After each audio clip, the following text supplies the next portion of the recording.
Which country did you make the most in? Australia. And you want to say how much? I made a cool little.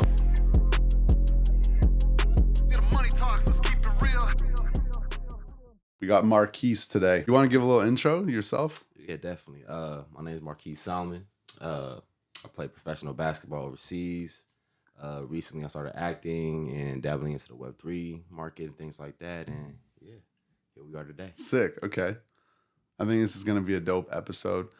So I was telling you a little money talks. We just want to basically bring in, I think there's this huge like barrier with money where it's like people don't know how people make money. People don't know how industries really work. No one really talks about a lot of things. Right. You know, like, so I thought this show is the opportunity to like bring people on from all different walks of life, all different jobs, and just like talk about it. How do we get here? Where are we going? That's dope. So, so you've been playing basketball long time. Mm-hmm. You played college in the U.S.? Yeah, played Division I. Went to Wagner, Texas Southern, Utah State early, and then after that, went to Australia. Played out there for a year. Cool. Then COVID hit, unfortunately, so it made me like redirect how I want to do it. Ended up starting doing my master's a little bit in public administration. Just made me see like a broader aspect of really like what's really going on, what I really want to do, because I really want to use that for my nonprofit, you know, and that was like the funding for that and the kind of like the foundation, things like that. Then 2020 hit, kind of started doing the acting thing a little bit around that time. You know, it was slow, but it slowly started picking up. A friend of mine kind of introduced me to someone. And from there, yeah, it was a snowball effect. Then I ended up playing out in Columbia right after. Then I got more gigs. Was in White Men Can't Jump. Then Winning Time hit. And yeah, bro, just trying to ride that wave. You know what I mean? Sick. I love that. Yeah. So you've played so after college, you played ball Australia, Colombia, And China. Yeah. Crazy. Which was your favorite of those three? I love Australia, bro. Australia was like America, man. Just the opposite. Yeah. You know what I mean? So when it's winter there, it's summer here. Good food, the vibes were the same. Yeah. There's no real language barrier, man. Yeah. Good people. And I was in Perth, so that's like San Diego. Okay. So like, yeah, I was on the coast, so that's a cool. little vibe, man. Cool I've never been, but I'm from Canada. I hear Australia, Canada, super similar. Yeah. So I've always wanted to go. I've never been to Canada, bro. As crazy as it's been, I've never been to Canada. I have so many friends from Canada, just never been yet. Yeah, you got to go, but in the summer. Yeah, summer. Okay, so was your dream like the NBA? Was that kind of, or no? Yeah. Like growing up as a kid, it was for sure like I wanted to get to the league. I was just like, I think every person's dream that like really pursues basketball to that extent. And as I was getting older, it was just, you know, it's a lot of politics with that sometimes, and everything has to go right at the same time. You know, as far as, you know, injuries, who's recruiting you, who's your management, things like that. So everything just didn't click right off the bat out of college. You know, I had a couple G League looks and things like that. Some didn't really fall through right at the back. And I just, you know, ended up going to Australia. Out there. It's interesting because a lot of people say, you know, sports is one of the only markets where it's like the fairest, where it's like the best people get there. But I think we talked about it before once actually, and I remember that was something that I thought back on. It's like you said, like it is a lot of politics, a lot of like timing, and it's not really like that, right? Yeah, like I mean, you would think it's equal opportunity, just like the talent will, you know, show through it all, especially with our era of like, you know, social media and things like that. But you know, a lot of people fall through the cracks, you know. Then your body's so important. You know what I mean? People don't really take like injuries into account. Yeah. You know, if you're not like performing at a high rate from the rip, and you know, you might have a nagging knee injury that you're like, all right, cool, let me just play through it. Instead of getting it checked out right then and there, you waited 2, you know, 3, 4 months.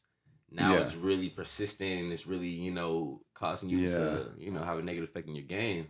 Yeah. It could be an issue, you know. So a lot of things have to go, you know, on point for that to work. Yeah. I've heard friends, like I used to play tennis and I had friends that went to play like D1 tennis and they would say like the coaches would be like crazy, like they'd make them play through injuries and like then they'd risk their body. Bro. I'm not gonna say any names, but like a lot of times I had no choice. I mean, I always had a choice, but to yourself, you even make it feel like you have no choice. You know what I mean? Like, no, I gotta play through this because if I don't play right now, the coach is not gonna hear that. And this is my shot. Yeah. So you know, in your mind, you just, I gotta do it. But, you know, in the long run, it could kind of, you know, end up hurting yourself. And, you know, you just want to be safe. At this point, like, the NBA, how they do the load management thing and things like that. I think that's pretty dope. Yeah. Like, don't play until you're ready. Yeah. Your body's worth it. You have a long life. You know what I Yep. mean? There's different ways to get money. Yeah. It's not one world. So, Yeah. I'll say that's the main thing. So the last couple years I find really interesting is the name, image, likeness thing, where now they're letting like college athletes earn money. I think that's so cool, right? I wanted to like hear your thoughts on that. Yeah, no, that's dope, man. Because like, I mean, I wish I was in high school in this era. Yeah, exactly. You know what I mean? That's what I was thinking. Like, that would be insane. Bro. Yeah, that would be insane.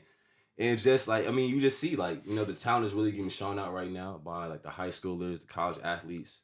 And if you could really monetize yourself at a young age, which, is very easy to do, especially with social media, how popular you are, how good you are, how, as expressive you are on the gram or TikTok, Twitter, or whatever, it's a broad world.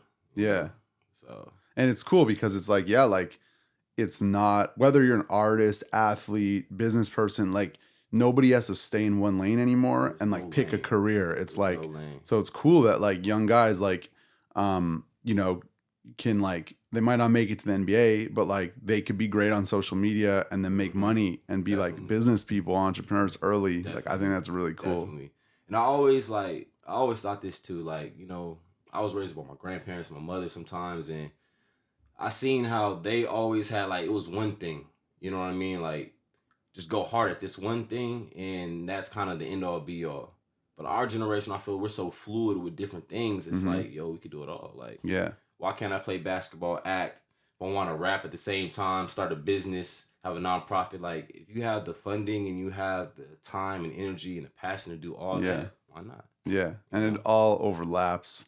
We were actually talking about that on the first episode, where it's like you can do a lot of things, and if they're all in this one flywheel, then it all works together. Yeah, and as long as you're not trying to do like 20 things that are all separate and pulling you in a million directions. Exactly. I feel like they all got to be cohesive. You know what I mean? Make it make sense. And at the end of the day, a lot of stuff in this era is all connected anyway. You know what I mean? Just when you get to the upper echelon type of stage, it's, you're seeing a lot of people from different areas, but they all coming together in a collective sense. So, it's pretty dope.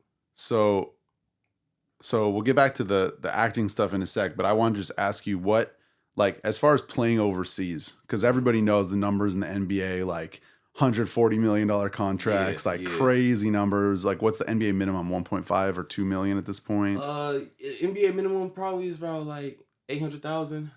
It's okay. I thought, okay. Yeah. But you basically got anyone who makes the NBA, as long as you're in there a few years, like you're good, right? Oh, yeah. You're going to be a millionaire, Bob. Yeah. No doubt. And as far as overseas, what do the contracts look like? The much bigger discrepancy, right? Yeah, and it kind of varies by the country you go to, who's your agent, representation, your skill set that you have, and just maybe even the college you've been to could play a part. But I feel like the main thing is like Americans who went to big colleges or played in the NBA get the big contracts overseas, right? Because they're kind of a name. Then but then it's also your agent, because I know some people that. It varies so much. Like, say when I was in Colombia, right? I know some people on my team were getting probably about maybe like $2,000, a month, which is crazy. You know what I mean? Then some people are over here getting, $15K, $10K. You know what I mean? Especially in countries like that, it's a little different. So it's big real, variance. It's real fluid. Then when you go to, say, in Europe, it's more protected by like the FIBA laws. You know what I mean? And the contracts there. So those probably range around like 5-6K a month. Give you a car, housing, things like that. I've heard about that stuff, actually. Yeah. I remember reading Josh Childress, who played in the NBA.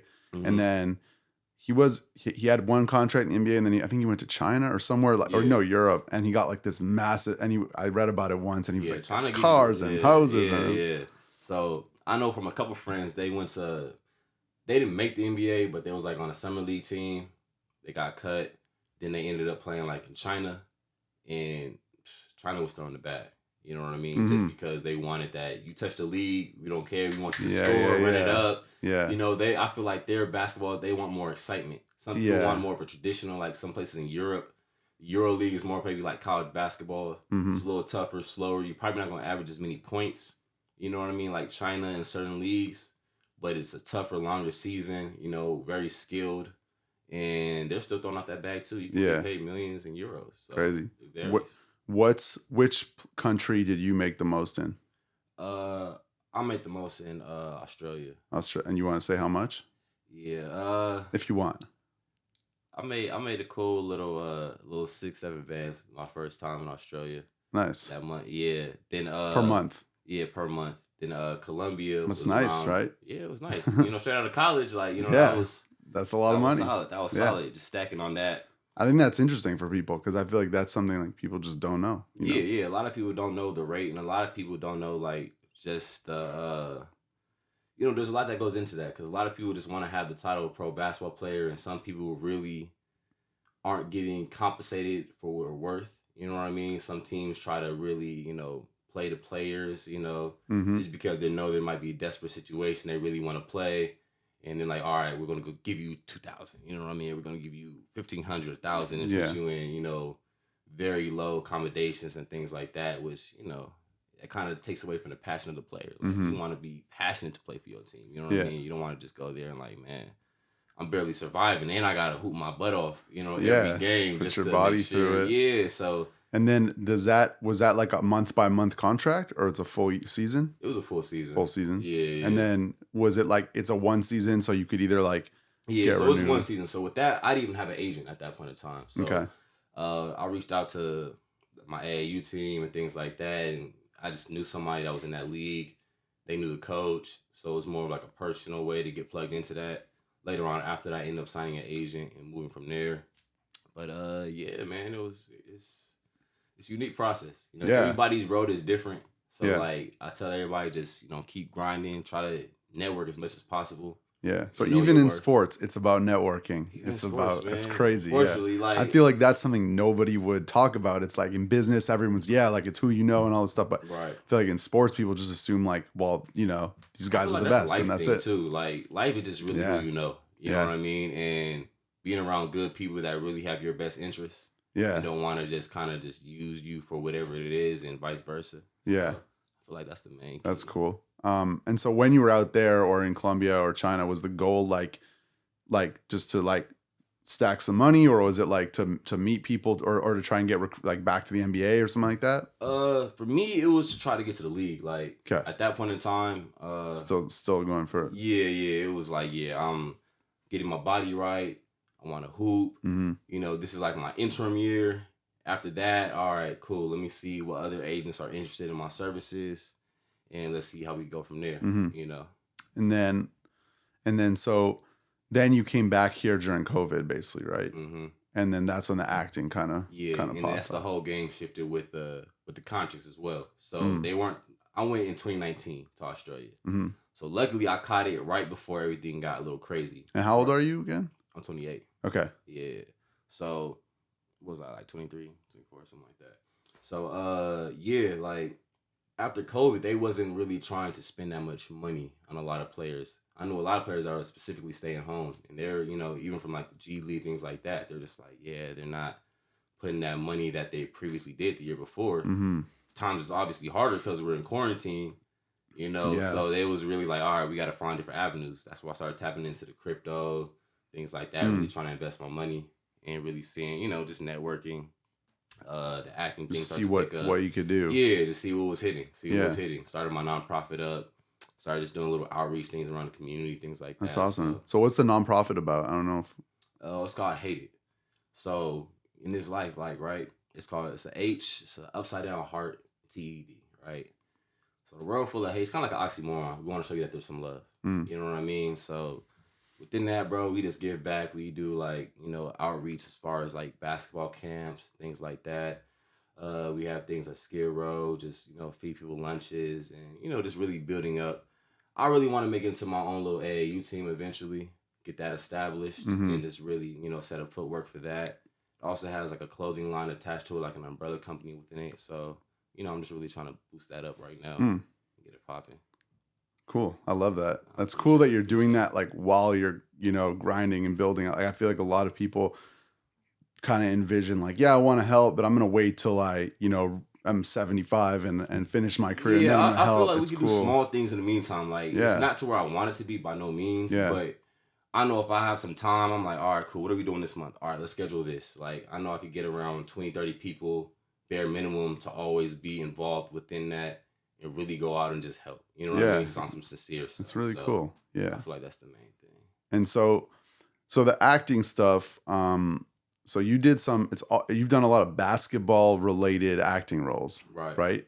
You told me about one, like it was like a stunt double type thing. Yeah. You want to talk about how that came about? Cool. So basically one of them was this LeBron commercial. So they had me like jumping out of a pool of water.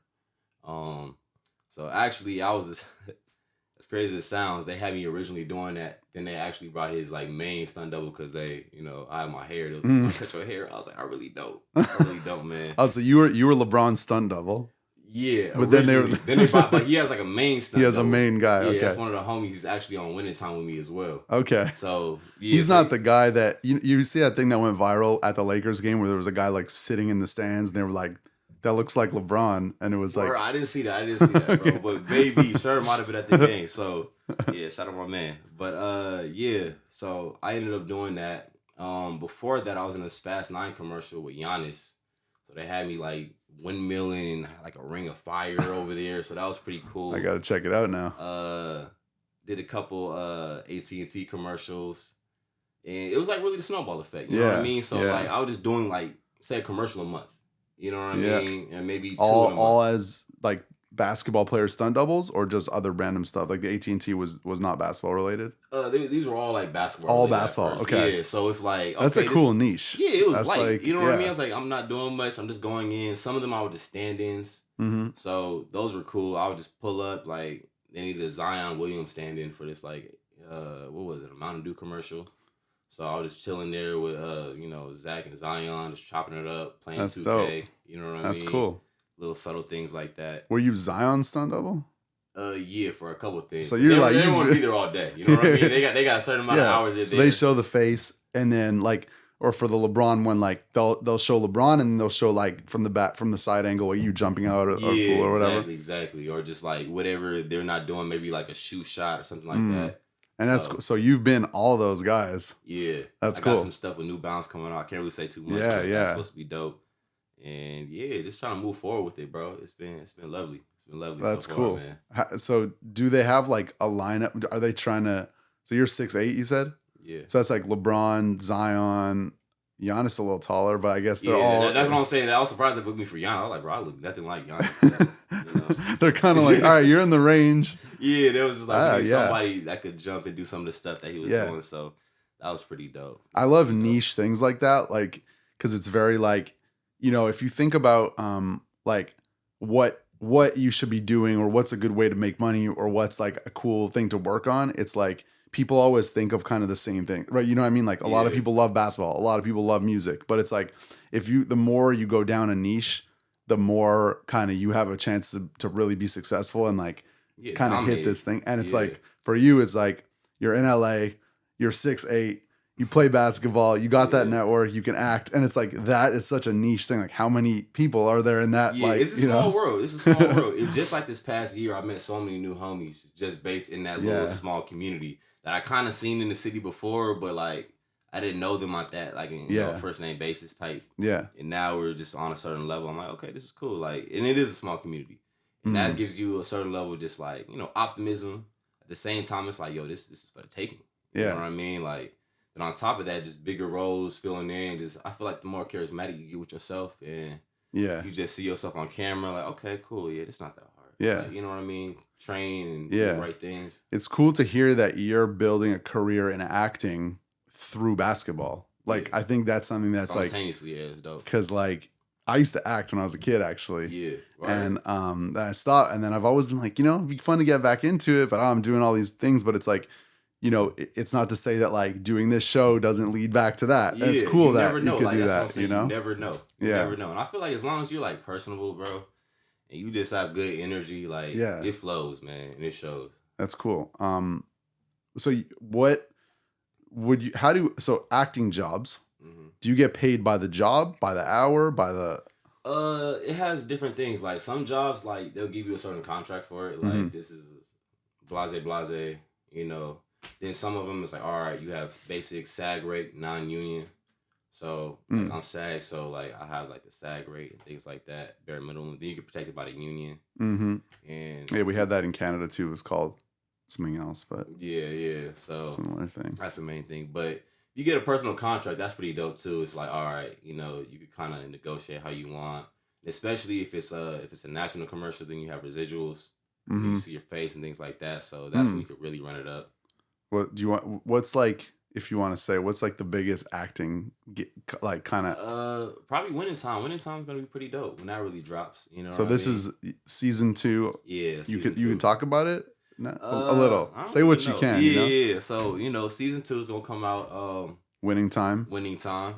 HBO Max. Go check that out. And yeah, you'll see your boy. I can't really say who I'm playing right now, but when you see me, you'll see me. I'm very evident. You know, I might have a wig on.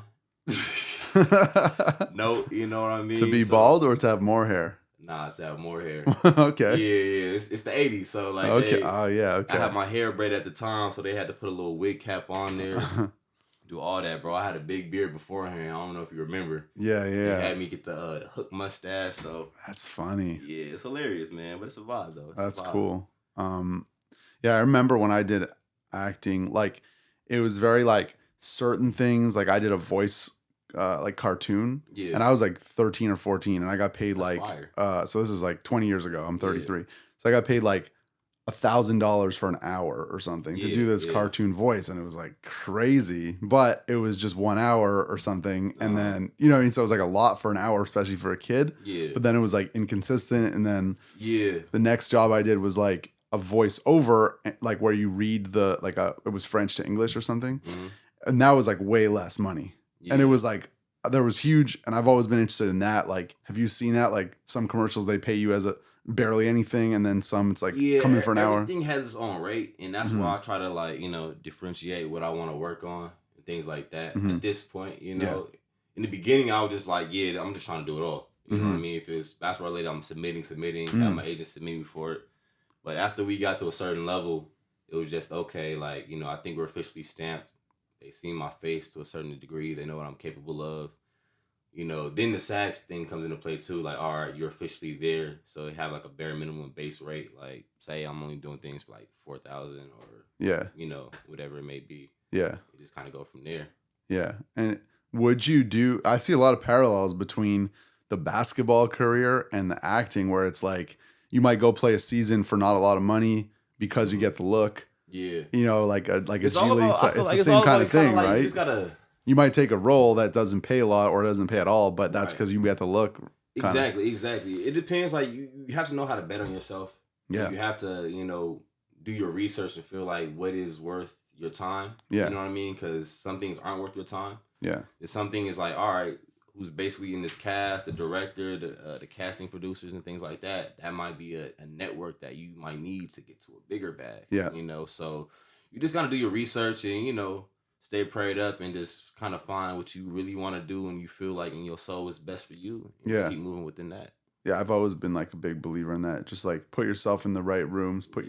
Don't worry about like the short term. Always, it's not always. It's not about. You got exactly. Even though this is called Money Talks, but you got to plant some seeds to get that real bag, man. So. Yeah, it's like that makes a lot of sense. And then it's like you might end up being, you know, the guy that like, let's say like LeBron says like, I want that guy around me, you know, and it's like you're the guy for a role like that, and then like there's unlimited that you get paid because like there's no one else he wants, and then, like crazy story, bro. So like the day before the LeBron commercial, right? So that was super random too. I just had a high school teammate hit me up. It's like, hey, bro, I seen you this other LeBron event before too, because I did some things for the Lakers for like their media. So like if you ever go to a Laker game, see in a Jumbotron, they have some like the workout videos. Okay, that's me. Okay, you know what I mean. I'm hoodie. You're everywhere. So you can't really tell. Yeah. You know, try to dabble little places, man. But so the day before that, he hits me up, calls me for the LeBron thing. I'm like, yeah, I'm definitely down. He's like, nah, bro, this is about to be big. I'm like, all right, for sure. So then the day after that is actually the Winning Time audition. So, you know, I do that simultaneously, and I'm meeting about 3-4 people that's on the Winning Time show at the LeBron shoot, which I didn't know yet. You know what I mean?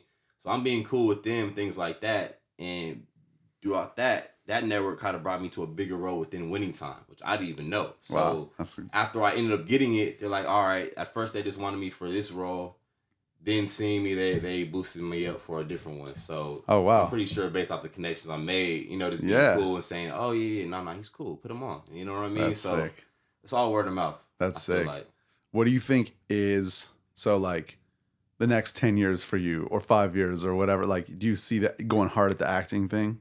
Yeah, I feel like I'm going hard at everything, bro. Yeah. Like, you plan to play basketball again? Yeah, definitely. I suffered like a little injury. I had like a pinched nerve in my back, so that's what really like made me focus on the acting.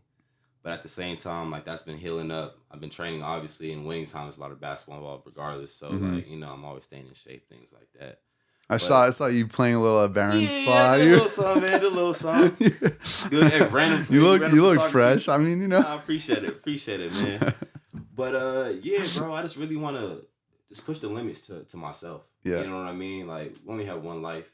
Yep. We have a lot of passions, and I feel like the best thing to do is when the door opens, try to find as much energy as you can and just go at it. Yeah. And just attack that. You know what I mean? And just keep pushing forward and just keep growing within it. You never know how it's going to turn out, bro. Life is pretty crazy. Yeah. You know what I mean? There's so many different avenues that take you here and there, all to reach up to the top. So I love that. Yeah. Just trying to get to it. Okay, so you were saying you got into, aside from the acting stuff, you got into crypto a little bit. Mm-hmm. What's been your experience with crypto? Crypto's been dope, man. I think it's been people like, have had up and downs. Still. Yeah, that's good. I'm forever gonna hold, but on some real, like my mom told me about Bitcoin when I was in middle school. Crazy as it sounds, like I was in 6th grade. My mom was like, "This thing's called Bitcoin." Is What year was that? Like 2006, something like that. Something crazy, man. It's before double digits. Okay. So I don't even remember. 2009, maybe.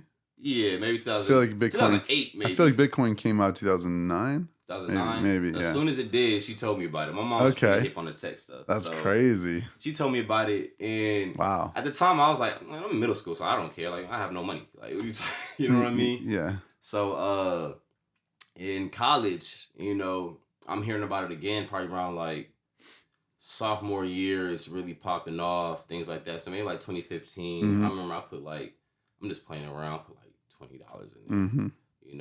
Don't check it till like 2018. It's like 2000. You know what I mean? I'm like, oh, okay, this is really real. You know what I mean? Yeah. Then the whole COVID situation, I got in on like Shibu Inu early. So you're playing with all those. Yeah, bro. Like my cousin Shaq, man. Shout out my man, NFT Shaq. He really got into a lot. But yeah, so we were just playing with the meme coins for a minute. So these coins were about, like a fraction of a penny.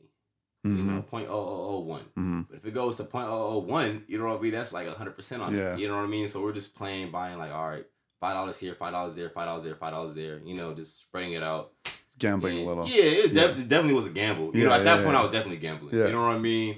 Some stuff hit, but if I'm losing, I'm not losing too much. Yeah. If I do, I'm making little small dividends and like, all right, cool, this made 300 on that, 600 on that. Yeah. Just on miscellaneous things. What's interesting about like that kind of stuff, because I think a lot of people, gambling definitely is bad in a lot of ways, like going, casino, whatever. Yeah. But I do a lot of super risky stuff, investments, all this stuff. And of course, most won't work out. But I think the idea that a lot of people miss, because, I have a lot of people that are like, why are you doing this stuff? You're just going to lose. It's like, it's kind of, and it's the same way like, people invest in startups, right? It's like most don't work out, but the one that does makes up for all those and more. And that's kind of the idea. It's like you can lose a lot of $5, but if you have one that makes 1,000, it just paid for a lot of $5 bets, and then you just want to go redo it again. Yeah, you know what I mean? And as long as research and do something. Yeah, you're learning, and you know what I mean. Like you're gonna, it's okay to lose, right? But it's the idea, like you see people rushing from it. You know what I mean? You see why people you're losing is the key. Yeah, you're like people want to gamble. People are gonna be, these prices are gonna go crazy. So one of them's gonna hit, and it's fun to try. But like you said, you're playing with $5. You're not like betting the house on it. Yeah, I wasn't going crazy betting like the whole like my whole like stunt check or something on it. Like we got to say not financial advice. You know what I mean? Not financial advice. This isn't what we're not telling anyone to go gamble on. But definitely do your research and go tap into that space, especially the Web3 space. Man, Yeah. that's really going to be it. So, What do you think? Like, do you do any like safe investments and stuff like that?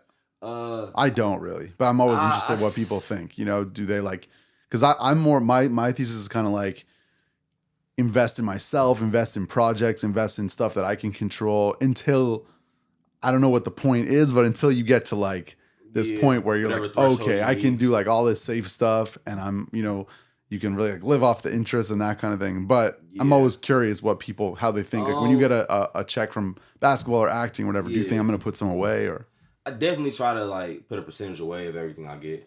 You know what I mean? And then I try to take a percentage of that and just like, all right, this is my investing money, and this is just like, you know, just a rainy day. That you're so one you're prepared to lose. One is like sock away. So say if I get like maybe like $10,000 on something, all right, cool. 7 go to, you know, business account. I got 3 right here to just play with. You know what I mean? And just figure something out. So, and within that, I just really try to just, you know, just try to find the right stuff. Like I kind of went on a Google stock when it was split earlier this year. My mom was telling me a little bit about that. So your mom's been putting you on. Yeah, she's learning too. So like, I'm like, all right, mama, you learned, like, you do your cool research. I trust her. To like, have a parent that were you is really on diligent this. on it? Yeah. I was like, okay, cool, let's do it. Yeah. Were you like into money as a kid? Like into investing, into like working, making money? I was like a little hustler as a kid. Bro. I used to go to like the 99-cent store and buy like bags of candy for like $2, bro. Like a whole bag of lollipops, bro. I'll sell them for like 50 cents each. Okay. You know what so I mean? It's in your blood. I have the whole backpack. Yeah, I was the plug. I got honey buns, candy, all that. I have a lot of stories like that too. Yeah, and then from there, bro, even in high school, so I was jailbreaking iPhones. And at the time, bro, it was so light. You were doing it yourself? Yeah, it was easy, bro. Like once you download the firmware, all you had to do was just but at that time you had to be that's pretty advanced, like technical stuff, like at that time, right? Like to get into but like I was a YouTube head, man. Okay. So I was just like, bro, you can learn anything. Like, how do I jailbreak iPhone, iOS, whatever it may be. So I was doing that. Then some of the friends, hey, I want my background to have the Android lock. All right, $20. Okay. You know what I mean? Boom. 3 minutes, you're good. So, tell your friend. All right, cool. So always had a little entrepreneurship to me. Then when basketball really came, I kind of like calmed down with just like my hustling ways and just trying to find out little different things to do. Cause that, you know, started taking the majority of my time. But as you're getting older, you're just trying to like re-embellish that. You know what I mean? Like, dang, like that was really like, you know, fire little niche for me. I was just getting the bag, just finding ways that, you know, things that I like and enjoy that people want to pay for. So, I love that. I have a funny story for you, actually. Basketball hustling related. So when I was like 14, like I never played basketball. Like I played tennis. I wasn't super athletic, but one of my friends played basketball and he told me he wanted to go. You ever hear of Michael Jordan's camp in Santa Barbara? Yeah. So Michael Jordan has this camp every year in Santa Barbara. And it's like people from all over come. So I was 15, my friend was 14, and he's like, you know, you want to go? And I'm like, I don't play basketball. Like, but then I see, so you get to meet Jordan and he signs one item for you as part of the camp. And I'm like, how much is the camp? And it's like $650 or something. And I'm doing the math. I'm like, hold on, $650, you go for a week, but you get a signed item. I'm like, if I get a signed Jordan jersey, that's worth more than $650. So I'm doing the math. I'm like, I mean, I don't want to play basketball, but if I go, it's like, that's a good investment. Yeah. So I went. So me and my friend did a week. I was probably the worst basketball player in the whole camp. I remember his son was there who was like 13 and he was like dunking and I was just like, I could barely make a layup. Wow, but then at the end, got the signed jersey and I sold it. Like, made money, man. So it was like a profitable week. And I was like kind of miserable in the camp because I was terrible at basketball. Well, you know, for your dues, man. Like I thugged it out for the bands. Like, I always think back to that because I'm like, you know, I was probably the only kid in the camp thinking like that. Yeah. But, you know. That shows like as a kid, bro, like who was just thinking like cerebral like that. Like, man, there's, I did Google that. That is $2,000. Say less. Yeah. They have the little upper deck certified stamp and all that. Well, yeah, and what's funny is mine fell off. Really? And so like I didn't end up making that much on the jersey when I sold it years later because of that. Somehow we leave the camp and I get back and I have the card. Yeah. So it's like, it's authentic, but the sticker fell off somewhere. And I was like, wow. the whole week. Yeah, that's like $800 worth of it. Like. But it actually was cool. Like so Jordan was actually there the whole week and like showing people stuff. And then there was like all these high school, college guys. Yeah. And some guys that like JJ Redick was there. Really? I talked to him. I remember he was like, that's fire. Some other guys who I don't know if they made the league briefly, but like Redick was the guy I remember. The year before LeBron was there because my friend went the year before. Wow. And like LeBron was like 16 or something and he was there. That's crazy. So it's actually a really cool camp. Yeah. I ended up going to a Kobe camp when I was younger. It's kind of the same thing. I remember they gave me a little jersey, took the picture with him, man. It's dope. And especially now that, he's gone now, it was dope to really meet him, especially as a kid. You know what I mean? I remember I had like an and one layup, like right as he walked in the gym, and he kind of seen it. And he's like, "Oh, you a little warrior," and I was like, "Yeah." So that must have been. You grew up in LA, right? Yeah, I'm so from LA. That must have been cool. Like, yeah, Kobe's my favorite player. Like, okay. It was Jordan, but I didn't really get to see Jordan like that. So Kobe is the new Jordan for us. Yeah. You know what I mean? Yeah. So that was amazing. What shoes do you ball in? Because we've been talking about sneakers. I have the sneakers up. I know. You're rocking you could show the little. It came in with dunks. something crazy today. So But I let a hoop in Kobe's, man. Low tops. Low tops. Okay. Low tops is for me. Yeah. Anything low top though. Like I like the Kyries. Mm-hmm. The new Giannis's are kind of cool. Bronze are kind of heavy for me, man. Yeah. Like they were really made for LeBron. Like Yeah, it's true. 6'8", 280. You know what I mean? I'm a little more try to be more elusive and things like that. So I kind of like the Kobe's. LeBron's my favorite player, but like I wear the ones all the time. I have the ones are my favorite. Like, they're my favorite. Bronze. I have so many colors. The ones are the favorite ones. Like and it's funny because they've done 20 now, and to me, like the ones are still the ones that I would wear out. Like the rest, they're bulky and technical. It's crazy how the ones are always like that for like Jordan. Everybody wears the ones. Just on some casual. Yeah. Same thing with the bronze. I see like now as he re-releasing the colorways and things like that. Yeah. Like, I wonder if it's a thing of like, as the technology gets better, they got to like put more, like, you know what I mean? They put more into each shoe and then it's like, so. I mean, I feel that too, but then it's like, what more you gonna put in the shoe?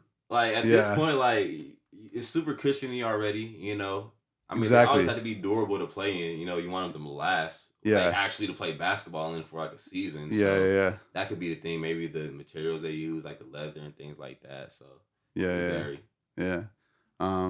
Okay, I have one more question. Shoot. So if you were talking to your 28, like your 18-year-old self, what's like the one or two things you've learned that you would be like, that you would love to tell yourself? All right. Besides, like, financial advice, right?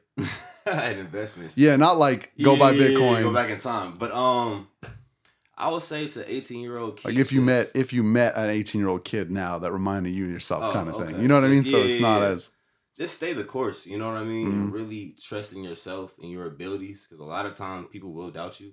Mm-hmm. You know what I mean? And then that could create self-doubt. Mm-hmm. Then that could, derive you from your actual passion and just make you go a little less harder.